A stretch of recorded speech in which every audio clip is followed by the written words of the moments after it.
What I've got for you today is a best of 3 series of top level StarCraft 2, where I got very excited for just a moment because I thought our Terran hero was going to send 2 SCVs straight towards the other side of the map. Happens to not be the case. Spotting right here in the bottom right corner in today's best of 3 series. Playing with the blue Terran pieces, we have ByuN. His opponent, likewise also from South Korea, with the red Protoss probes, he goes by the name of hero. Now, herO's worker count, is not quite correct. Even though it was ByuN who selected workers right at the very start, apparently hero also decided to do the exact same thing, but his did move a little bit further out into the map. Now, this is a proxy gateway, quite literally in the middle of the map. Yeah, this little bush over here, this probe location, is the exact center of hard lead.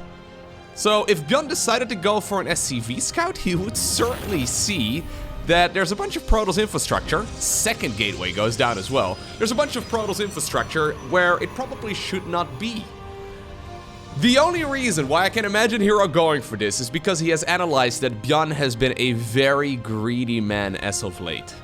I'm not exactly sure if ByuN decides to go for any SCV scouting in the current meta of SC2, but I guess according to hero's decision making here so far, that is not something he does. This is a super quick proxy. There's no second pylon or anything like that either. So we're gonna have to proxy the Cybercore too.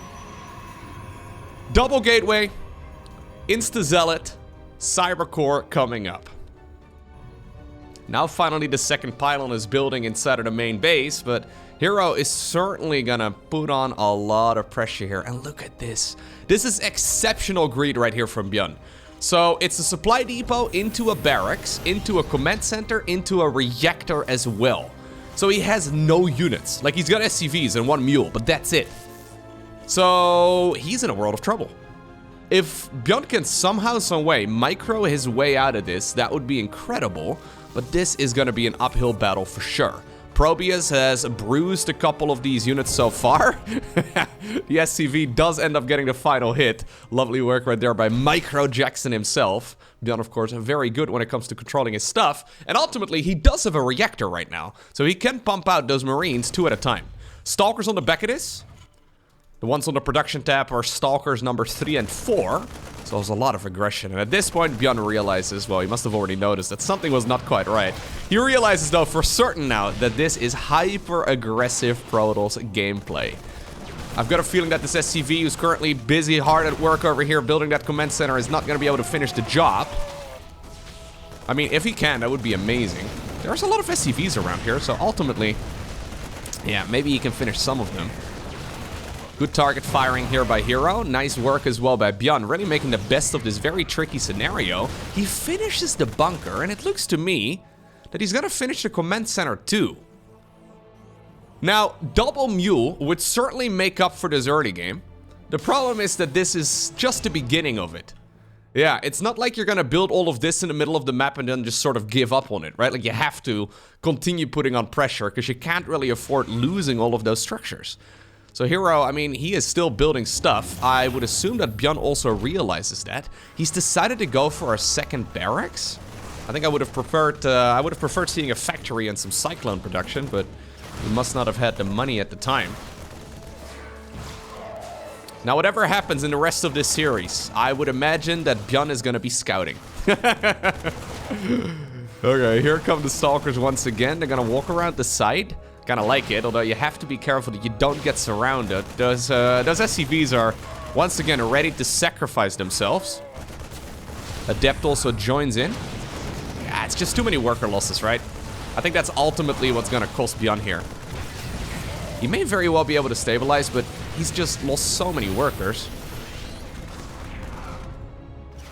Marauder is out.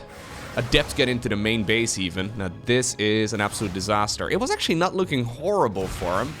Obviously the Nexus on the low ground right now is super late there for hero, but too many SCVs have gone down and ByuN decides to tap out. Okay, so the tone has been set. Hero not sending out a probe this time around. ByuN not taking a couple of his SCVs on a little walk inside of the main base either. He did set up a control group right over there, but that may just be for, like, I don't know, his 5th or maybe his 6th base or something along those lines.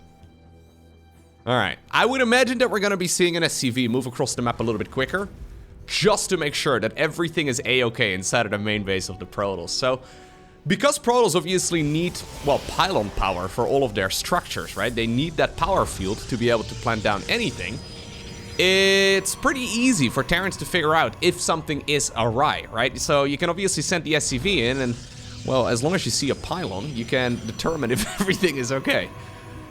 It's not rocket science. It's just that Terrans have sometimes, I guess, gotten a little bit too used to the regular situation, and that's exactly what hero decided to, well, punish there in game number 1 of this series. He's actually scouting right now for proxies himself. So that is kind of a cool play. Obviously, ByuN very well known for, well, being the aggressor, just because his micro is very solid. Are we not gonna go? Really? We're once again gonna go blind command center? Are we at the very least gonna make a Reaper, ByuN? Come on, it's the unit. No! Oh my god, ByuN! ByuN is calling the bluff. Absolute madman. He does the exact same strategy another time. Straight reactor, 1 gas, command center on the low ground. This is one of those moments, though, where if you are hero, right, and you're gonna see the other side of the map, you're gonna... That would put a smile on my face at the very least, you know? Like, that is one of those moments that you just... You can't prepare for. This is a... high testosterone play, I think, is what the StarCraft community would call that. That is a term I've heard thrown around many times. Alright, so hero is gonna see 2 Marines here momentarily, and he's gonna think, you son of... I can't believe it. It's such a cheeky play. He's expecting that a Reaper is gonna show up, and then he sees, oh, only a single Marine. Okay. That's a little strange. A single Marine at this point in the game does not make a lot of sense. Maybe it would make sense. There we go. If there was indeed a Reaper out and it was a Reaper into a Marine, but yeah, hero at this point realizes that this is an identical build to what we saw in game number 1.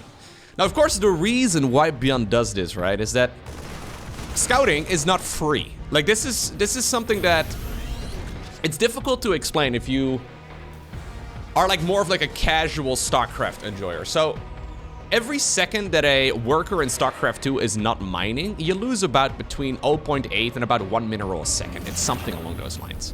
Meaning that if you scout for 100 seconds, you end up losing roughly 80 minerals, right? And that's significant. Now, obviously, these Marines and these SCVs going down is also very significant. Ultimately, though, if you can spend those resources on other things, you will end up with a much stronger timing attack. So ByuN here is saying, yo, I've lost an SCV, I've lost a Marine, but I've also killed one of my opponent's workers. This is actually, considering I didn't go for the scout, a net benefit for me. Because my opponent did send that probe out early, and that probe never went home.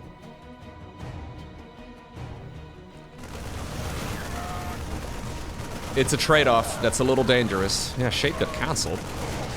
Alright. Yeah, I think this is not too bad, though,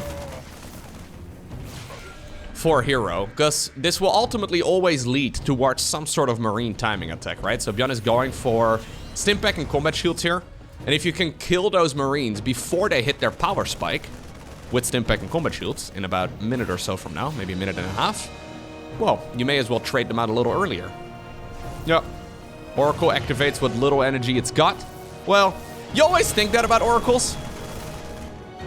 You never want to be... Ooh, you'd never want to really make too many assumptions about the Oracle's energy bar. I have made that assumption many times myself, so it takes a bit of energy to activate the Pulsar Beam ability, and then obviously it loses energy whilst the ability is active. I've looked at Oracles many times, and I'm like, yeah, it's got no energy. It's only gonna kill 1 of my workers, maybe 2 of my workers, and then you end up losing like 7 of them because it had just a little bit more energy than you anticipated. It's a difficult call to make. Alright, yeah, so this is that moment where ByuN's Marines are gonna get way more powerful. Is he going to commit? I think he kinda has to, but I would also, yeah, not really blame him if he decides to just chill at home. Yeah. Because he's lost so many of them already that it just doesn't really make a lot of sense. Without, yeah, those additional 8 Marines, life does become a bit trickier. And that makes his entire game more complex.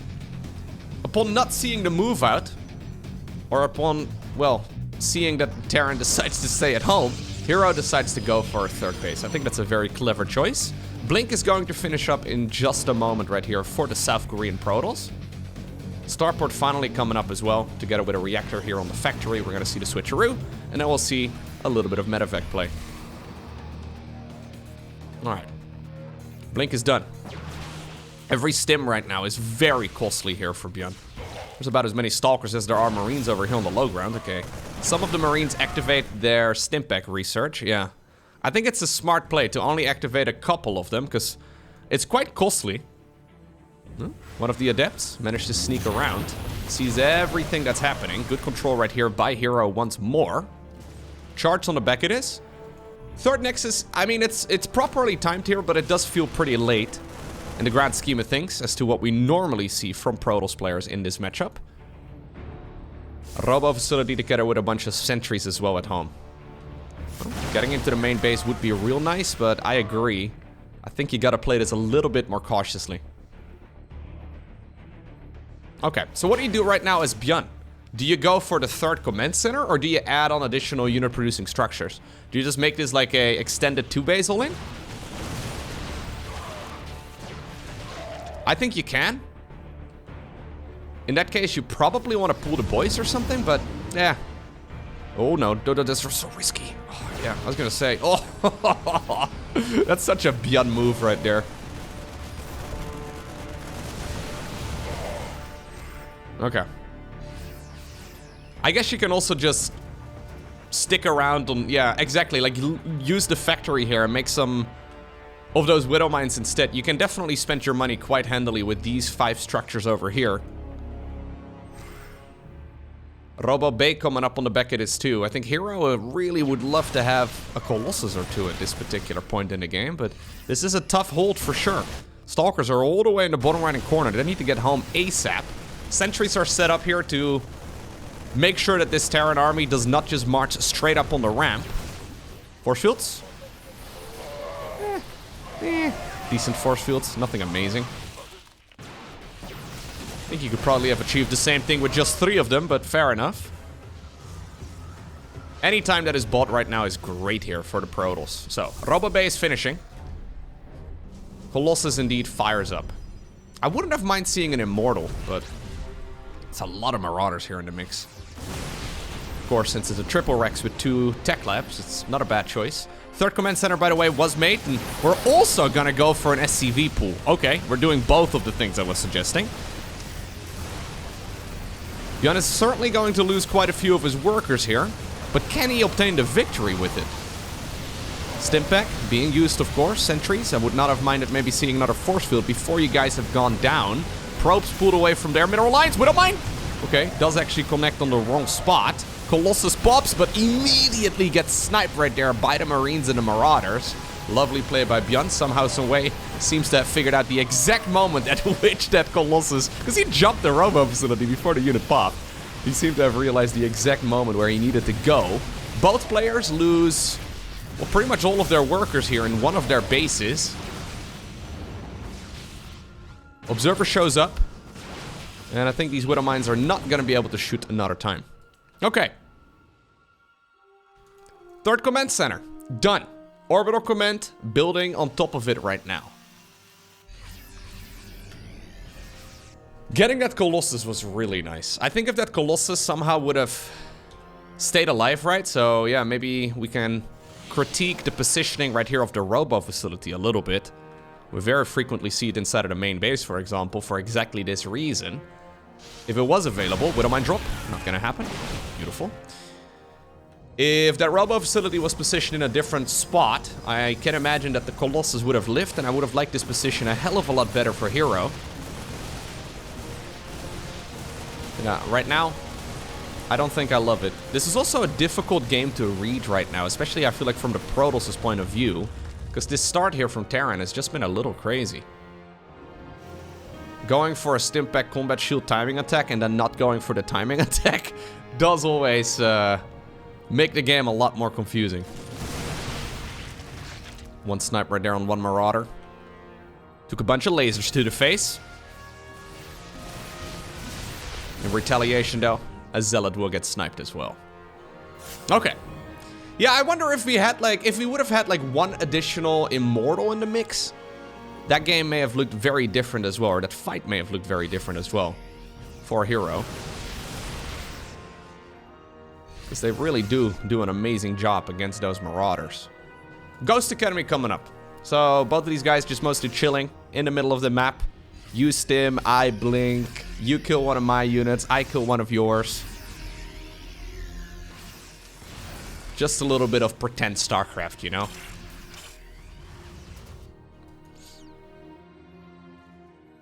Okay. So, what's the next timing attack going to be? Well, we've got nothing. Yeah, like, there's +2 right now on the production tab for hero, but we don't have +2 right here for ByuN. We've got Ghosts here prioritized together with Vikings instead, which is fair enough, but generally speaking, the big Terran pushes happen as soon as 2-2 is done. There's no armory built in this particular game, so that means that ByuN can't start up the +2 research. Ultimately, that means we can't really rely on upgrades finishing up, which is usually the easiest way to determine whether or not you want to go for an attack. Right now it becomes a lot more feeling based. So do I think that my opponent does not have enough stuff? Large group of Zealots here all the way up north, ready to charge in as soon as ByuN is spotted on the other side of the map. Colossi are coming. Fourth Nexus is building. Scan over here reveals that it's not located over there, so ByuN I think is going to find about this base in just a moment. Zealots are still chilling by the way up north. Vikings here patrolling as well in case there is a prism at the 12 o'clock position. A lot of Colossi just chilling here. No, don't lose him. Ooh, that's painful.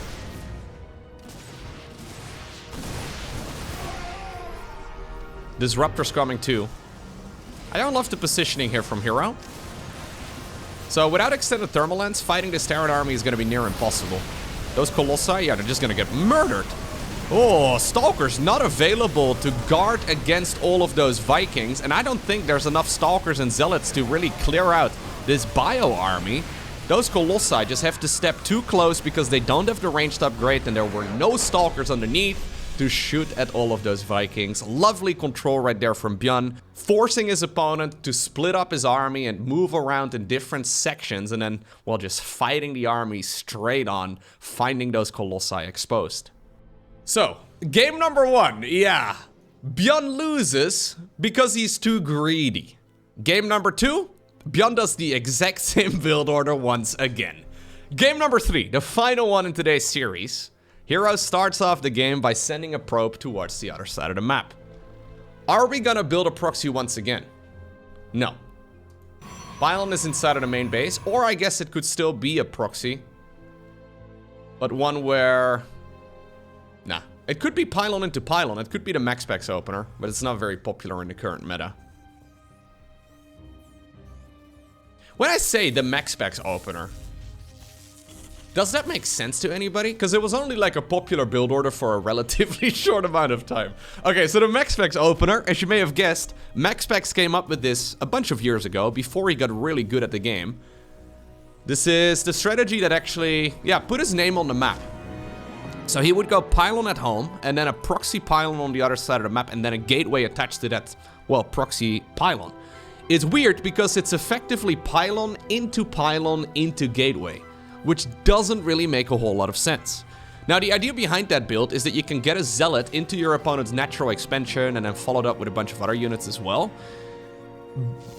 Terrans would pretty much always, right? Like, for example, what ByuN has been doing in this particular series so far, they would pretty much always go Barracks into Reaper, maybe SCV Scout, and then Command Center on the low ground. And you can catch those build orders off guard. Anyways, we don't really see it anymore these days. A lot of Terrans, for example, also like to open up double gas, right? So you see a quick factory. That just shuts it down entirely. A lot of Terrans also scout.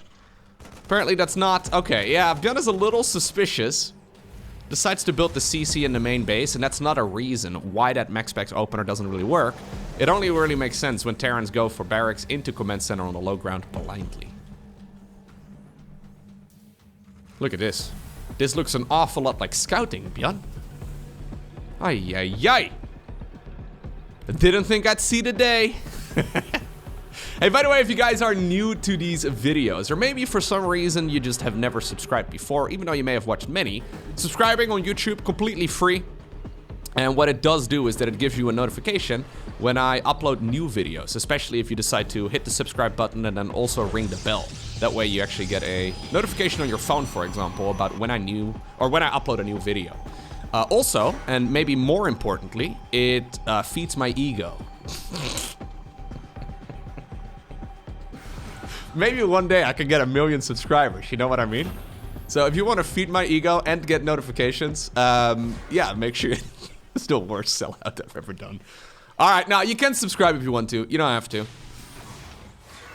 But it's cool. Did he see those additional barracks? No, those additional barracks were just barely outside of that adept's vision range. Okay. Robo facility as the very first tech structure, by the way, here from herO's. So this has to be a Robo Bay, I would imagine. Yep, there it goes. Okay. This is not a very common strategy that we see, but it is really fun. I actually like this build a lot. So you go, yeah, Observer into Prism, and then you rush out to Disruptors. And the Disruptors, obviously, they're kind of like Reaver drops from StarCraft Brood War, from StarCraft 1. They can deal a ton of damage, right? If you really want to, in the Robo Bay, there's an upgrade called Gravitic Drive, which is a War Prism speed boost. So the War Prism itself can be faster. So hero can go Observer, Prism, double Disruptor, and then Research Gravitic Drive on the back of this. Now obviously, this is gonna hit relatively late compared to other, well, timing attacks that we normally see. Oh, it's a Colossus. It's not. No, it's... Alright, it is a Disruptor together with Gravitic Drive. Okay, what I was originally thinking it was. I think maybe for a moment here, hero looked at this, he's like, oh crap, I need to get these units out ASAP. Maybe the original plan was to go for a Colossus, but the Colossus would take too long to build. Stimpack and combat shields here are finishing. Supply block right now for hero? Really, hero? Okay. Bit of a hero moment. Stimpack and combat shields here are finishing. And with Stimpack you can most definitely... Okay, yeah, split against it. Problem is, it's now done. So suddenly these Terran units find a bunch of syringes or something in their backpack. I don't know how it works. Yeah, finally they activate it, but this is very committed. There's a bunch of shield batteries over here. Good saving by hero. Would have been real nice if he did not hit a supply block, and I think he's actually just about to hit another one. Hero, can we make a pylon? Okay, we make 2. Yeah, not a bad choice. Okay. Here goes the Prism. Dun dun dun dun. Marks for stuff. No? Okay. Anyways, it's the Speed Prism. Going straight across the map. Ooh, careful. The Grand Disruptor split inside of the main base. ByuN busy microing up north, and it looks like he loses a bunch of units there too. Now, usually the idea is that you can kill a bunch of your opponent's SCVs, but I guess the plan has been spoiled. Now there's a Colossus on the back of it. Okay. Third CC, by the way, done here for ByuN. This is going to hurt! Yeah. 6 SCVs full. No real reactions right there from ByuN, which is a bit funky. Not that, yeah, not that solid, I guess, of a micro as what we normally see from the Terran player. He's usually very, very strict when it comes to controlling his units. Yeah, is this enough for you, hero? Do you really want to activate the ability against mules? Yeah. No, he's just scaring. Yeah, no, he's just scaring him. These are just a bunch of lions inside of the Prism, and they're just growling at the opponent, and apparently it was enough for ByuN to scatter with his mules. Okay, so ultimately I do like this position a whole lot better for hero than I do for ByuN. Although, that being said, the economy right here for ByuN is actually not that bad, right? Like, the third CC is nice and early. He just doesn't have that large of an army. Now, the army is coming, and that's exactly what hero is trying to avoid. So, extended thermal lens. Yeah, extended thermal lens. This third CC is actually gonna die if he's not careful. It's gonna finish up momentarily. Charge is about halfway done. Oh no. I think we should have chilled a little bit with that Robo. Or, sorry, with that CC. Okay, one of the disruptors does fall. Bit of a warp in? No? There's a bunch of hero moments in this game. I think back of that amazing recall that he did against Cure. Where he had that mothership after losing the game already, suddenly managed to get the Skytles and then just warped into his opponent's natural expansion and did nothing. I don't know, I still don't know what the plan was there. But that was another great example of what I would like to call a hero moment. The man is brilliant when it comes to controlling his StarCraft 2 games, right? Like, he's really good. But sometimes he's like, ha! Gotcha! Okay, no, I got myself. Never mind.